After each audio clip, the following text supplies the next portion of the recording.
सुप्रभात प्यारे बच्चों। आज हम व्याकरण के अंतर्गत कारक पढ़ेंगे। कारक बहुत ही महत्वपूर्ण शब्द होते हैं जिनके कारण हम किसी वाक्य को पूरा कर पाते हैं, और जब वाक्य पूरा होता है तभी उसका अर्थ स्पष्ट होता है। तो आइए समझते हैं कारक किसे कहते हैं। संज्ञा या सर्वनाम के जिस रूप से वाक्य के अन्य शब्दों के साथ उसके संबंध का बोध होता है उसे कारक कहते हैं। मतलब संज्ञा या सर्वनाम किसी वाक्य को शुरू करने के लिए या तो हम संज्ञा शब्दों का प्रयोग करते हैं और या तो सर्वनाम शब्दों का। तो किसी वाक्य के बीच जो दूसरे के साथ संबंध स्थापित करते हैं वही कारक चिन्ह कहलाते हैं। जैसे से, ने, को, पर। तो आगे समझेंगे कि ये कारक चिन्ह हमारे लिए कितने महत्वपूर्ण हैं। आप ये जो परिभाषा दी गई है आप इसे समझिए। संज्ञा व सर्वनाम के जिस रूप से वाक्य के अन्य शब्दों के साथ संबंध स्थापित होता है या उनके साथ संबंध का बोध होता है उसे कारक कहते हैं। अब कारक के भेद। कारक 8 प्रकार के होते हैं। आगे समझेंगे।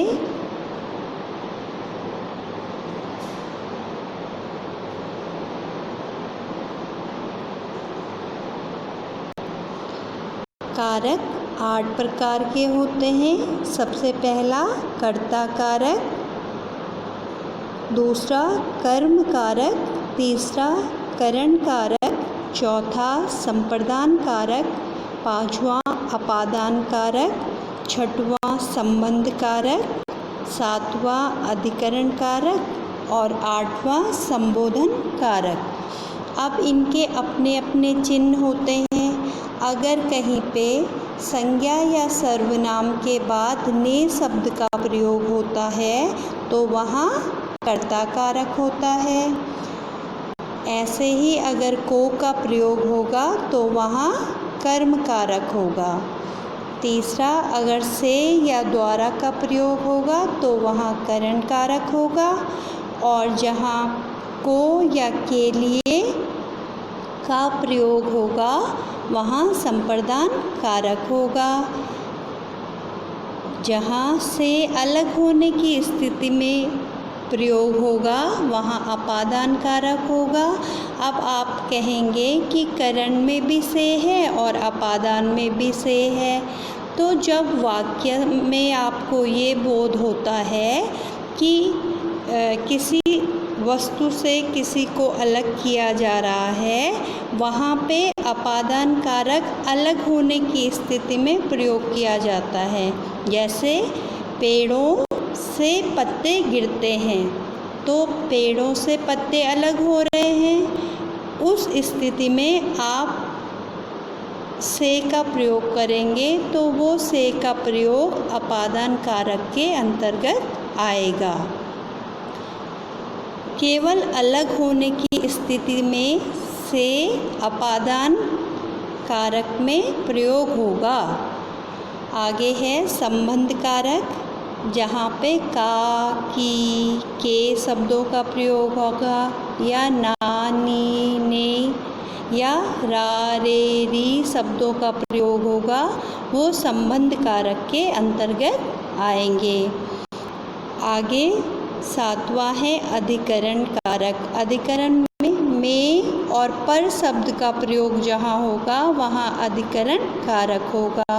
और अंतिम है संबोधन कारक। हे शब्द, अरे शब्द, अजी शब्द, ये शब्द जहाँ प्रयोग होते हैं वो संबोधन कारक कहलाते हैं या संबोधन कारक के अंतर्गत आते हैं। आइए इसे वाक्य प्रयोग से समझते हैं। देखिए, ध्यान से आप इसको देखिए। कर्ता ने, कर्ता का चिन्ह क्या है? ने। तो वाक्य बना गोपी ने कहानी सुनाई।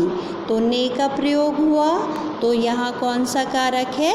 कर्ता कारक। दूसरा है कर्म कारक। तो कर्म कारक का जो चिन्ह है वो को है। तो वाक्य समझेंगे, श्याम ने पौधों को पानी दिया। अब को शब्द जो आया ये क्या है? कर्म कारक। आगे समझेंगे, करण, करण का चिन्ह है से। तो मोहन ने लकड़ी से मेज बनाई। किससे बनाई? लकड़ी से। तो से शब्द का प्रयोग हुआ, तो यहाँ करण कारक है।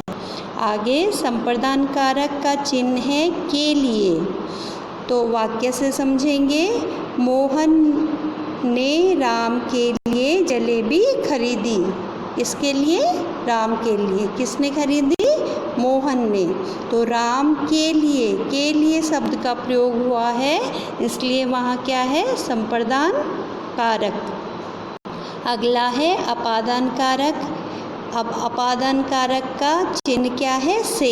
तो मैं यही आपको समझाना चाहती हूँ कि करण कारक में भी से का चिन्ह है और अपादान में भी से का चिन्ह है, लेकिन दोनों में अंतर आप कैसे स्पष्ट कर पाएंगे? मैंने कहा कि जो अपादान कारक है उसमें जो से का प्रयोग होगा वो अलग होने की स्थिति में होगा। जैसे वृक्ष से पत्ता गिरा, तो वृक्ष से पत्ता अलग हुआ, तो अलग होने की स्थिति में ही जो से का प्रयोग होगा वो अपादान कारक के अंतर्गत आएगा। आगे है संबंध। संबंध का चिन्ह है का के की। कुछ भी का आया, चाहे के आया, चाहे की आया, तो वहाँ संबंध कारक होगा। तो राज मोहन का पुत्र है, का शब्द का प्रयोग हुआ, तो इसलिए यहाँ पे क्या है? संबंध कारक। आगे है अधिकरण कारक। अधिकरण का चिन्ह है में। तो कमल सरोवर में खिला है, तो में शब्द का प्रयोग हुआ, तो यहाँ में के कारण अधिकरण कारक है। अंतिम है संबोधन कारक। अरे शब्द या हे शब्द का प्रयोग जहाँ होता है वहीं संबोधन कारक होता है। तो यहाँ पे पहला ही लिखा है, अरे श्याम तुम कहाँ गए थे। तो अरे शब्द का प्रयोग हुआ, तो इसलिए यहाँ संबोधन कारक है। तो आप सभी बच्चे कारक के नाम और कारक के चिन्ह को याद कर लोगे, और जब आपको एक बार याद हो जाएगा तो आप अपने आप वाक्य से पहचान सकते हो कि कारक को किस प्रकार छांटा जा सकता है या किस वाक्य में कौन सा कारक प्रयोग हुआ है। आशा करती हूँ बच्चों आपको समझ में आ गया होगा।